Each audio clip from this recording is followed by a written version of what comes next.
Friends, आज हम oral पढ़ेंगे। रिटन में नहीं पढ़ेंगे। आज क्वेश्चन आंसर जुबानी ओरल ही पढ़ेंगे। तो हम बात करते हैं राजस्थान के राजवंश की। तो राजस्थान के राजवंश के अंदर अगर मेवाड़ राजवंश की बात करें तो मेवाड़ राजवंश सबसे पुराना राजवंश है और पूरे संसार के अंदर एक ही प्रदेश पर इतने लंबे समय तक राज करने वाला या शासन करने वाला यह एक ही राजवंश है जिसने इतने लंबे समय तक एक ही प्रदेश पर शासन किया। तो भगवान श्री रामचंद्र के जो पुत्र थे कुश, तो उनके वंश में से एक राजा हुए हैं मेवाड़ राजवंश के अंदर, जिनका नाम था गुहा आदित्य। गुहा आदित्य को हम गुहिल भी कहते हैं। तो उन्होंने क्या है, गुहिल वंश की नींव डाली थी। तो एक क्वेश्चन यहाँ से बनता है, गुहिल वंश की नींव किसने डाली? तो राजा गुहा आदित्य ने। और 566 की यह बात है। तो इतना पुराना राजवंश है ये। 566 में राजा गुहा आदित्य ने गुहिल वंश की नींव डाली थी। तो वह भी मेवाड़ राजवंश से ही थे। और तब से लेकर जब तक राजस्थान का निर्माण हुआ है तब तक मेवाड़ का ही शासन राजस्थान पर रहा था। और इसका अगर पुराना नाम पूछा जाए तो मेदपाट था, शिवी था, बाद में इसे मेवाड़ कहने लगे। और एक और प्रतापी राजा हुए हैं अल्लट। मेवाड़ राजवंश के अंदर अल्लट राजा हुए हैं। तो अल्लट ने क्या है, नौकरशाही का गठन किया था। अल्लट की मुख्य बात यह है कि नौकरशाही का गठन किसने किया? तो राजा अल्लट ने किया था। और अल्लट का शासनकाल पूछा जाए तो 951 ईस्वी से 953 ईस्वी तक। तीसरी बात अल्लट के बारे में पूछी जाती है कि अल्लट की राजधानी कौन सी थी? तो उदयपुर जिले का एक व्यापारिक केंद्र था, एक नगर था जिसका नाम था आहड़। आहड़ नगर था उदयपुर जिले के अंदर। वह बहुत बड़ा व्यापारिक केंद्र था, वहाँ व्यापार काफ़ी होता था। तो अल्लट ने आहड़ को अपनी राजधानी बनाया था। तो और दूसरी राजधानी बनाया था, अल्लट ने आहड़ को अपनी दूसरी राजधानी बनाया था। तो अल्लट के बारे में तीन चीज़ें हो गई। 951 से 953 तक उसका शासनकाल, उसकी दूसरी राजधानी आहड़ थी और अल्लट ने नौकरशाही का गठन किया था। अगले हैं अपने बप्पा रावल जी। बप्पा रावल जी ने शासन किया था 734 से 753 तक। बप्पा रावल ने चित्तौड़गढ़ दुर्ग को जीता था, हरित ऋषि के आशीर्वाद से जीता था। क्वेश्चन बनता है, बप्पा रावल ने किसके आशीर्वाद से चित्तौड़गढ़ दुर्ग को जीता था? तो हरित ऋषि के आशीर्वाद से जीता था। किस से जीता था? तो राजा मौर्य मान थे, मौर्य के राजा थे मान, उनका पूरा नाम मान मौर्य कहा जाता था उन्हें। उनसे इन्होंने चित्तौड़गढ़ दुर्ग जीता था। और जब इन्होंने चित्तौड़गढ़ दुर्ग जीता था तो इन्होंने अपनी राजधानी नागदा को बनाया था। नागदा मध्य प्रदेश के अंदर है और इनका देहांत भी नागदा के अंदर ही हुआ। इनका एक समाधि स्थल भी नागदा के अंदर ही बना हुआ है। तो दो क्वेश्चन बनते हैं, बप्पा रावल का समाधि स्थल कहाँ है? तो भी नागदा आएगा। बप्पा रावल का देहांत कहाँ हुआ? तो भी नागदा आएगा। बप्पा रावल किसके पुत्र थे? तो वह कालभोज के पुत्र थे। उन्हें हम राजा महेंद्र द्वितीय भी कहते हैं। तो क्वेश्चन आ जाए, बप्पा रावल किसके पुत्र थे? तो आंसर में कालभोज भी हो सकता है, महेंद्र द्वितीय भी हो सकता है। तो अगले अपने राणा लाखा। राणा लाखा का शासनकाल 1382 ईस्वी से 1421 ईस्वी तक रहा। राणा लाखा के समय एक चांदी की खान निकली थी जो कि मगरा क्षेत्र के अंदर जावर नामक स्थान पर निकली थी। तो क्वेश्चन आ जाए कि चांदी की खान कौन से राजा के शासनकाल में निकली थी? तो वह खान राणा लाखा के शासनकाल में निकली थी। राणा लाखा के एक पुत्र थे रावचूड़ा। तो रावचूड़ा अपने पिता की बात को बहुत मानते थे। तो उनके पिता ने क्या किया, वृद्धावस्था में मंडोर के अंदर शादी कर ली। मंडोर के अंदर रानी हंसाबाई के साथ शादी कर ली। और जब मंडोर के अंदर यह विवाह हुआ तो शर्त यह रखी गई कि राणा लाखा और रानी हंसाबाई की जो संतान होगी उसे ही उत्तराधिकारी चुना जाएगा राणा लाखा के बाद में। राणा लाखा वृद्धावस्था में थे। कुछ समय बाद राणा लाखा की मृत्यु हो गई और हंसाबाई के पुत्र का जन्म हुआ जिनका नाम था राणा मोकल। तो अपने पिता की बात को मद्देनज़र रखते हुए राव चूड़ा ने अपने छोटे भाई यानी कि रानी हंसाबाई की संतान राणा मोकल को सिंहासन पर बिठा दिया था। तो यह एक पितृभक्ति यानी कि अपने पिता की भक्ति का बहुत ही बड़ा उदाहरण है। नेक्स्ट है अपने रावल रतन सिंह। रावल रतन सिंह 1303 ईस्वी की बात है। तो अलाउद्दीन खिलजी ने चित्तौड़ पर आक्रमण कर दिया था, चित्तौड़ दुर्ग को जीत लिया था। तो यहाँ से एक क्वेश्चन तो ये बनता है कि अलाउद्दीन खिलजी ने जब आक्रमण किया तो उसके साथ कौन से कवि कौन से इतिहासकार साथ थे। अलाउद्दीन खिलजी के साथ प्रसिद्ध कवि इतिहासकार अमीर खुसरो उनके साथ था। तो यह क्वेश्चन आ चुका है कि अलाउद्दीन खिलजी के साथ कौन से कवि थे जब उन्होंने चित्तौड़गढ़ पर आक्रमण किया। तो उनके साथ प्रसिद्ध इतिहासकार अमीर खुसरो था। एक गोरा और बादल से भी क्वेश्चन आते हैं कि रानी पद्मावती की रक्षा करने वाले गोरा और बादल कौन थे। तो जो गोरा थे वो चित्तौड़ के सेनापति थे और बादल क्या रानी पद्मावती के भतीजे थे।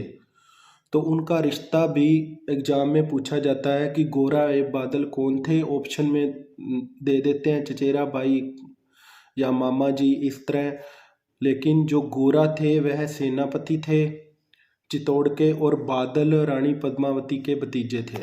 इससे क्वेश्चन और बनता है कि जब चित्तौड़गढ़ दुर्ग अलाउद्दीन खिलजी ने जीत लिया तो चित्तौड़गढ़ का नाम बदलकर क्या रखा गया। तो जो अलाउद्दीन खिलजी का बेटा था उसका नाम था खिज्र खान। तो अलाउद्दीन खिलजी ने क्या किया, अपने बेटे को चित्तौड़ का दुर्ग सौंप दिया और चित्तौड़गढ़ का नाम खिजराबाद रख दिया था।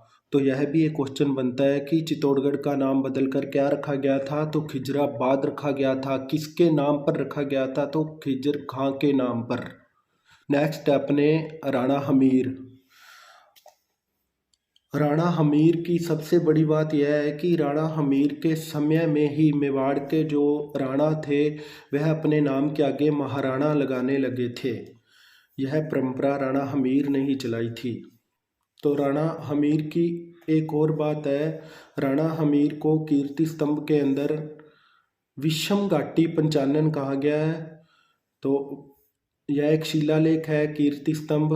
तो कीर्ति स्तंभ शिलालेख के अंदर राणा हमीर को विषम घाटी पंचानन कहा गया है। यहाँ से क्वेश्चन बनता है कि किसे कहा गया है। तो विषम घाटी पंचानन राणा हमीर को कहा गया है। तो अगले अपने मेवाड़ राजवंश से महाराणा कुंभा।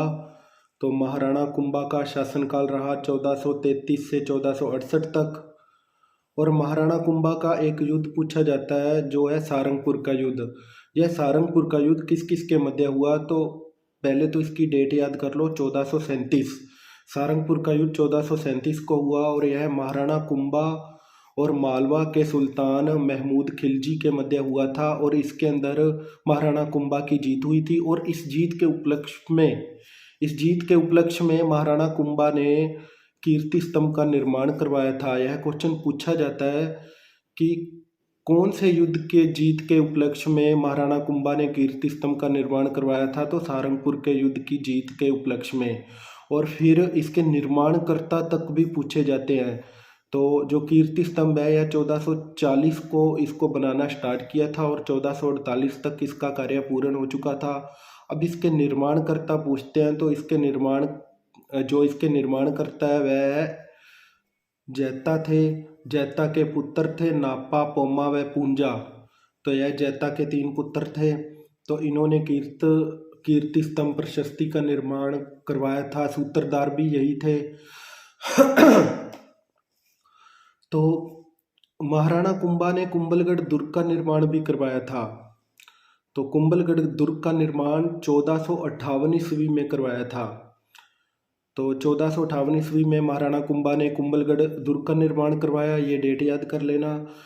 फिर क्या है, कुंभलगढ़ दुर्ग के अंदर एक कटारगढ़ स्थान बनाया या एक लघु दुर्ग कह सकते हैं। कुंभलगढ़ दुर्ग के अंदर एक कटारगढ़ दुर्ग बनाया गया जो क्या है महाराणा कुंभा का निवास स्थान था।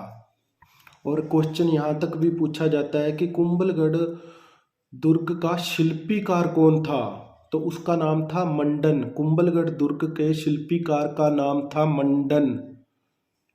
और महाराणा कुंभा के काल में ही रणकपुर के जैन मंदिरों का निर्माण करवाया गया। तो रणकपुर के जैन मंदिरों की डेट पूछी जाए तो 1439 थी, और इसका अगर शिल्पी पूछे तो देपाक था। तो अगले अपने राणा संग्राम सिंह, जिन्हें हम राणा सांगा के नाम से जानते हैं, उनका राज्याभिषेक 1509 ईस्वी को हुआ था। और इनका एक युद्ध फेमस है, खतौली का युद्ध। तो खतौली का युद्ध राणा सांगा और दिल्ली के सुल्तान इब्राहिम लोदी के मध्य हुआ था, जिसमें राणा सांगा की विजय हुई थी। और खतौली के युद्ध की अगर डेट पूछी जाए तो 1517 ईस्वी है। और खतौली स्थान कहाँ पर है, तो यह वर्तमान में कोटा के अंदर है। नेक्स्ट है इनका खानवा का युद्ध, राणा सांगा का ही है खानवा का युद्ध। तो खानवा का युद्ध किसके मध्य हुआ, तो खानवा का युद्ध राणा सांगा और बाबर के मध्य हुआ, जिसमें बाबर विजयी रहा था। तो खानवा के युद्ध की तारीख है 17 मार्च 1527। और खानवा जो स्थान है यह भरतपुर जिले की रूपवा तहसील के अंदर है। तो राणा सांगा की इस हार के बाद भारत के अंदर मुगल साम्राज्य स्थापित हो गया था। तो महाराणा सांगा का स्वर्गवास पूछा जाए तो इनको क्या है, विष दिया गया था। एक गांव था कालपी के पास इरिच गांव में 30 जनवरी 1528 को इन्हें विष दे दिया गया था। और फिर इन्हें भीलवाड़ा लाया गया मांडलगढ़ के अंदर, तो वहीं इनका समाधि स्थल है। तो राणा सांगा एक ऐसे हिंदू राजा थे जिन्होंने विदेशियों को निकालने के लिए पूरे राजपूतों को एकत्रित किया था।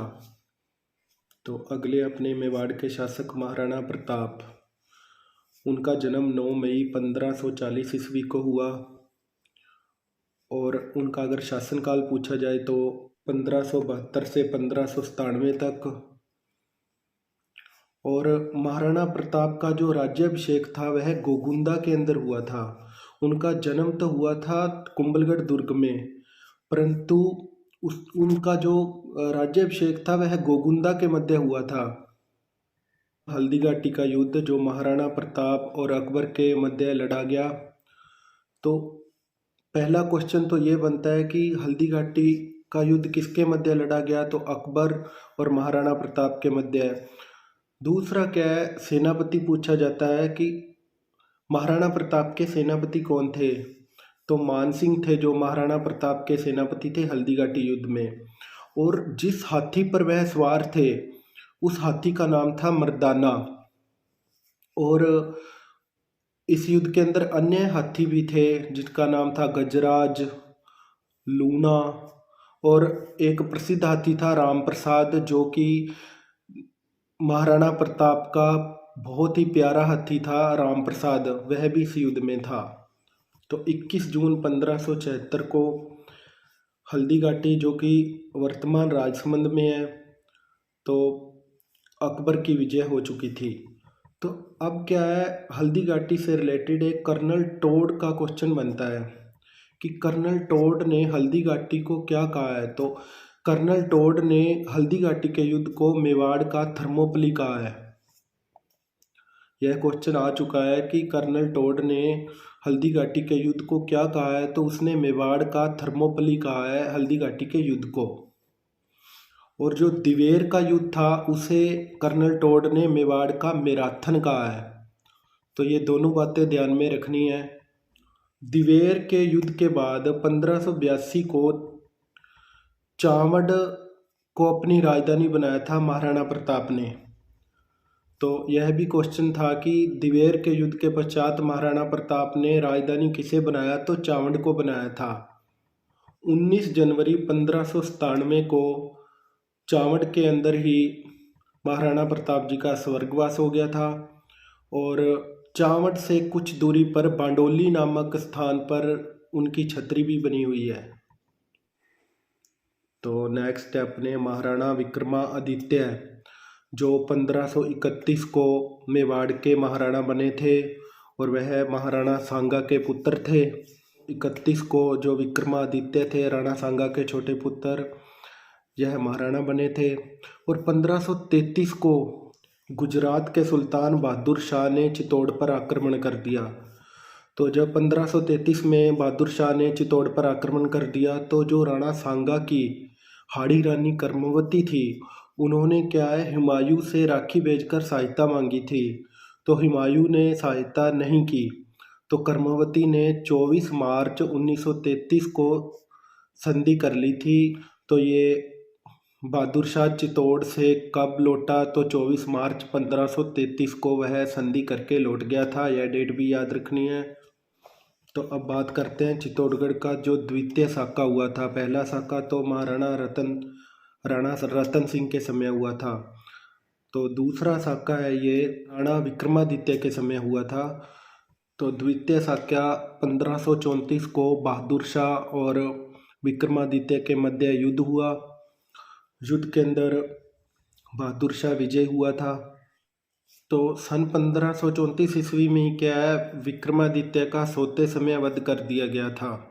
और जिसने वध किया था उसका नाम था बनवीर।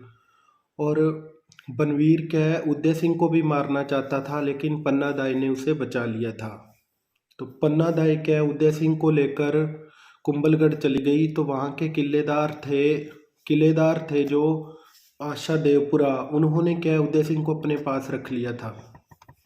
तो अगले अपने महाराणा भीम सिंह जी, इनके बाद क्या ईस्ट इंडिया कंपनी के साथ संधि हो चुकी थी और जो मेवाड़ है विदेशी ताकतों के हवाले हो चुका था।